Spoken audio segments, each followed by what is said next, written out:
From Washington, this is VOA News.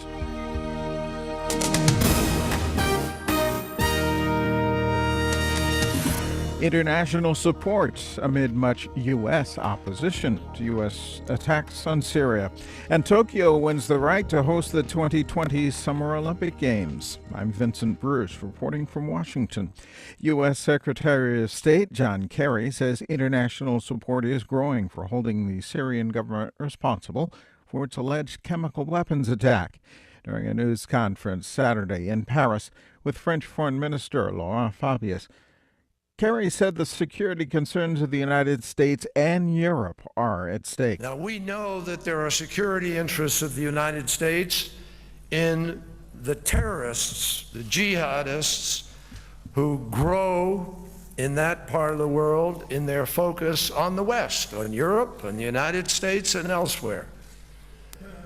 And if these weapons fall into their hands, every American, everybody in Europe should be concerned. Earlier in the day, Kerry met with European foreign ministers in Lithuania in a bid to strengthen support as the U.S. considers a possible military strike against Syria. After the meeting, EU Foreign Policy Chief Catherine Ashton read a statement for the group that called for a clear and strong response to the attack in Syria, but stopped short of specifying military action. She said the EU wants Syria's crisis to be addressed by the United Nations. The EU underscores at the same time the need to move forward with addressing the Syrian crisis through the UN process. She said any further action against Damascus should be delayed until a UN chemical weapons team presents its findings. President Barack Obama is facing widespread opposition among American lawmakers and public as he calls on U.S. citizens to support his proposal to launch military strikes. VOA's Kent Klein reports from the White House. Obama!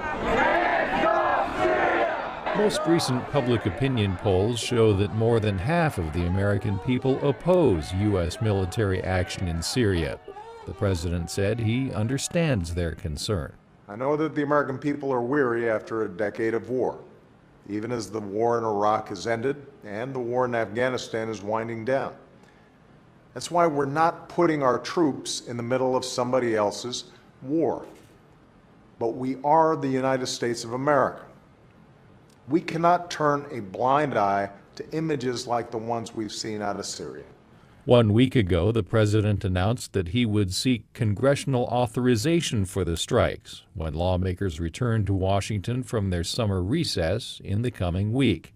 Kent Klein, VOA News, the White House. More details at voanews.com. In Tokyo, crowds awaited the decision of the International Olympics Committee.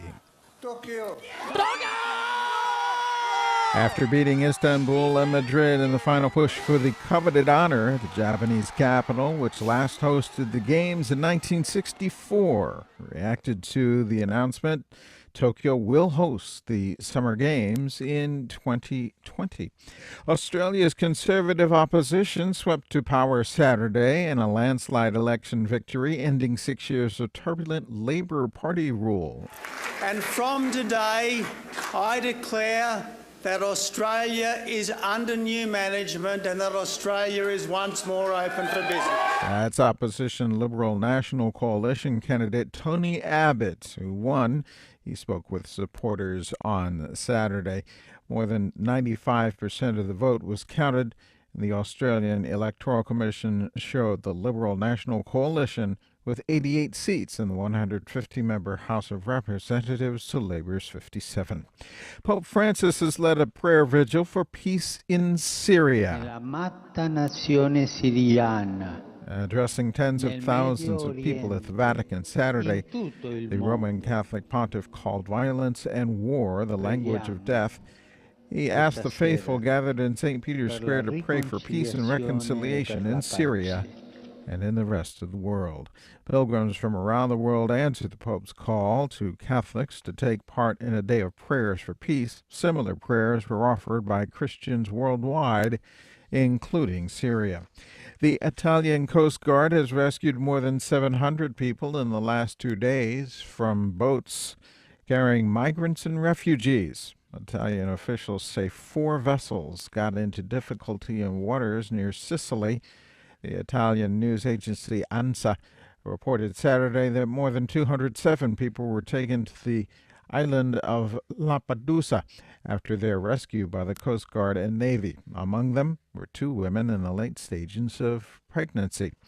Egyptian security officials say dozens of suspected Islamist militants were killed or injured Saturday during a large army operation against militants in the northern Sinai, near the border with the Palestinian Gaza Strip. Pakistan says it has released 7 more Afghan Taliban prisoners to facilitate peace and political reconciliation efforts in Afghanistan. The latest release adds to 26 Taliban detainees freed late last year. I'm Vincent Bruce, VOA News.